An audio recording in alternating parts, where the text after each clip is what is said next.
KPCC അധ്യക്ഷ സ്ഥാനത്ത് തുടർന്നുകൊണ്ട് സണ്ണി ജോസഫിന് തെരഞ്ഞെടുപ്പിൽ മത്സരിക്കാൻ അനുമതി.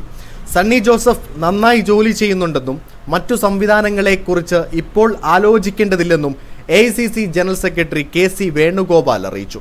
KPCC അധ്യക്ഷ സ്ഥാനത്ത് തെരഞ്ഞെടുപ്പ് കാലത്ത് പകരം ചുമതല വേണ്ടതില്ലെന്ന നിലപാടിലേക്ക് AICC എത്തിയതോടെ സണ്ണി ജോസഫിന് നേതൃത്വം പച്ചക്കൊടി കാട്ടുകയായിരുന്നു. ദില്ലിയിലേക്ക് സണ്ണി ജോസഫിനെ വിളിച്ചു നടത്തിയ ചർച്ചയിൽ നേതൃത്വം നിലപാട് വ്യക്തമാക്കി. സണ്ണി ജോസഫ് മത്സരിക്കുമ്പോൾ പുതിയ ആൾ ആ പദവിയിലേക്ക് വരില്ല. പകരം വർക്കിംഗ് പ്രസിഡന്റുമാരിൽ ആരെയെങ്കിലും താൽക്കാലികമായി ചുമതലയേൽപ്പിക്കും.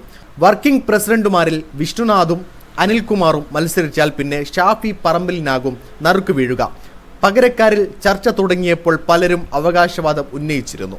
തർക്കത്തിലേക്ക് പോകേണ്ടെന്ന ജാഗ്രതയും AICC സ്വീകരിച്ചെന്നാണ് വിവരം. തെരഞ്ഞെടുപ്പ് കഴിഞ്ഞ ശേഷം മറ്റു ക്രമീകരണങ്ങൾ വേണമെങ്കിൽ ആലോചിക്കാമെന്നാണ് പാർട്ടി നിലപാടെന്ന് KC വേണുഗോപാൽ MP പറയുന്നത്.